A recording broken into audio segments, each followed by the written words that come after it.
Bakit hindi sapat ang maraming inquiries? Kamusta? Welcome ulit dito sa ating podcast, ang podcast ng hindi magagaling pero gustong gumaling. May tanong ako sa'yo. Ilan na ba ang nag-message sa business mo na ang ending hindi naman bumili? O baka naman maraming nagla-like, nagko-comment at nagtatanong pero pagdating sa sales, tahimik. Kung nararanasan mo yan, hindi ka nag-iisa. Maraming business owner na ang iniisip na ang problema nila ay ang kulang sa inquiries. Pero sa experience ko, madalas hindi traffic ang problema. Ang problema, walang funnel. Sa episode na to, pag-usapan natin kung ano ba talaga ang funnel. Bakit ito mahalaga? At paano ito mababago ang paraan ng pagkuha mo ng customers. Imagine this. May nakita ang isang tao sa Facebook post mo.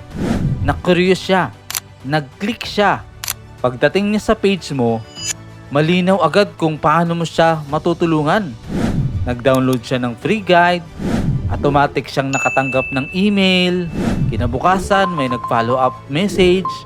After 3 days, may success story siyang nabasa.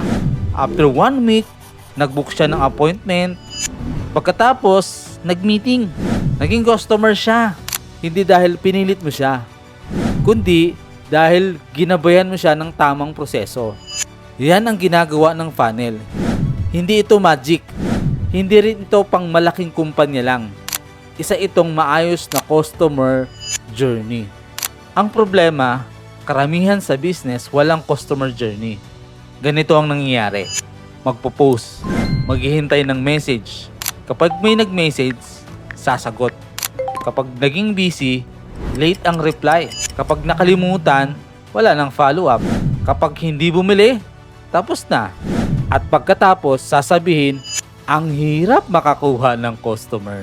Pero ang totoo, marami sanang customer. Naliligaw lang sila sa proseso. Hindi lahat ng tao handang bumili sa unang message. May iba na kailangan pang magtiwala. May iba na kailangan pang maintindihan ang value. May iba din na naghahambing pa ng mga options. At kung wala kang funnel, malamang sa competitor mo sila mapupunta. Ito ang isang realization na gusto kong tandaan mo. People don't usually buy the first time they see you. Bumibili sila kapag handa na sila.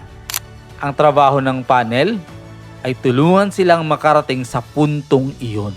Maraming tao ang akala nila ang funnel ay isang landing page lang. Hindi. Mas malawak doon ang funnel. Ito ang buong experience ng customer. Mula sa unang beses na makita ka, hanggang sa maging loyal customer sila. Ang bawat step ay may purpose. May step para makakuha ng attention, may step para makakuha ng trust, may step para ipakita ang value, may step para mag-offer, at may step para alagaan ang customer pagkatapos ng sale. Kapag malinaw ang bawat hakbang, mas magiging predictable ang negosyo mo. Ngayon, gusto kitang tanungin, kapag may nag-message ba sa business mo, ano ang susunod na mangyayari? Pare-pareho ba ang experience ng bawat prospect? May follow-up process ka ba? May paraan ka ba para i-educate sila bago bumili? May system ka ba na magre-remind sa kanila? O umaasa ka na lang na babalik sila kapag ready na? Kung oo, may malaking opportunity kang pagandahin ang customer journey mo. Kasi tandaan mo, hindi sapat na makuha mo ang atensyon ng tao. Kailangan alam mo rin kung paano sila dadalhin sa tamang desisyon. At iyon ang trabaho ng funnel.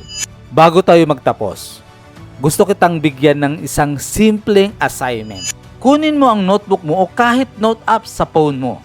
Isulat mo ang huling customer na bumili sa'yo.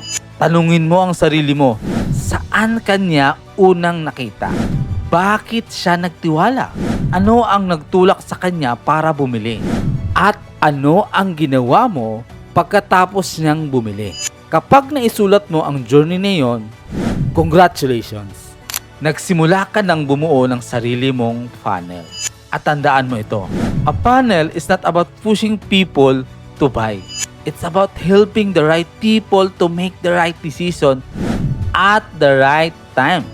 Kung nakatulong sa iyo ang episode na to, i-share mo ito sa isang business owner na gusto ring mas maintindihan kung paano gumagana ang funnel. At kung gusto mo pang matuto patungkol sa funnel at website, online system, make sure na nakapalo ka sa podcast na ito, ang podcast ng hindi magagaling, pero gustong gumaling. Maraming salamat sa pakikinig at see you sa next episode natin. Bye!